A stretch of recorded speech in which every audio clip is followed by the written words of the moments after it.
Assalamualaikum warahmatullahi wabarakatuh, Pak Sumari. Mohon maaf baru bales ini karena ini juga baru sampai rumah. Nggih, jadi memang yang perlu disampaikan sampai hari ini apa nggih? Tim penyihat ataupun yang kemudian kemarin sudah ditunjuk terbentuk ketua saya dan lain sebagainya itu memang hari ini dalam progres untuk menyelamatkan keberlangsungan ini dengan opsi-opsi, dengan lobby-lobby dan solusi yang sudah kita rumuskan. Nah, dari situ memang belum ada keputusan final karena memang keputusan final itu nanti secara konsep sistem kita sudah ada, tapi secara kebutuhan ketersediaan modal itu yang belum kita ready. Maka dari itu belum menjadi keputusan final. Baru kalau itu sudah ada, itu kita putuskan dan pasti kita share. Akan tetapi gambarannya memang ya karena memang kita ada kegagalan panen mulai dari tanggal 5 Februari itu tetap menjadi tanggung jawab koperasi, yang artinya itu pun nanti juga akan kita berikan. Nah, namun sesuai dengan situasi dan kondisi ini masih kita rumuskan. Jadi plannya itu ada B, C, A, B, C, D dan sebagainya. Itu.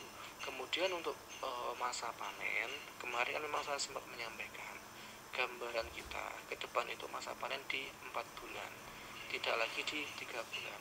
Pertimbangan kita kenapa kok 4 bulan? Ya karena memang orientasi kita pada produksi. Kenapa pada produksi? Dengan masa 4 bulan itu setidaknya hasil madu itu sedikit banyak ada perubahan atau lebih banyak yang dipanennya. Kemudian dari segi propolis, kalau madu banyak otomatis propolis juga banyak.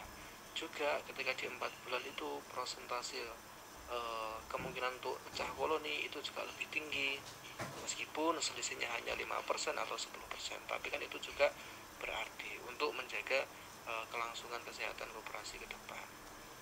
Terus kemudian yang ketiga, kira-kira modal kembali berapa tahun. Nah, ini juga belum bisa kita tentukan hari ini, Pak Sumari. Cuma kemarin gambaran kita minimal itu di 1,5 tahun. Kenapa kok kita juga belum bisa menentukan? Itu berkaitan dengan apa? Teknis dan mekanisme kerjasama kita dengan pihak investor nanti seperti apa. Nah, baru ketika ketemu itu hitung-hitungannya nanti kita kan juga perlu memperhitungkan soal BEP ini, Pak Sumari. Ketika itu sudah BEP dengan target misal 1,5 tahun atau 2 tahun, setelah itu kita bisa BEP dengan catatan kita juga harus memperhitungkan dan mempertimbangkan perputaran ekonominya.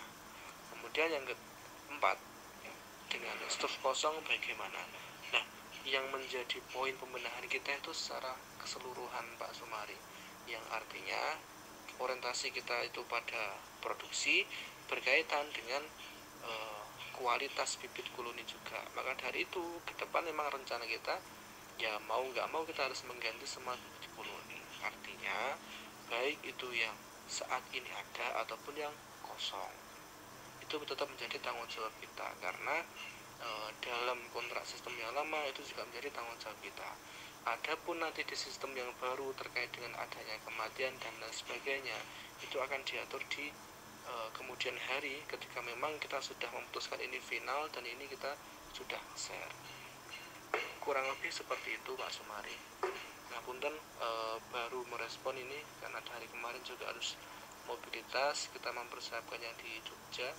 Ini tadi saya baru sampai rumah, kemungkinan juga habis ini berangkat ke Jogja. Matur nuwun, assalamualaikum.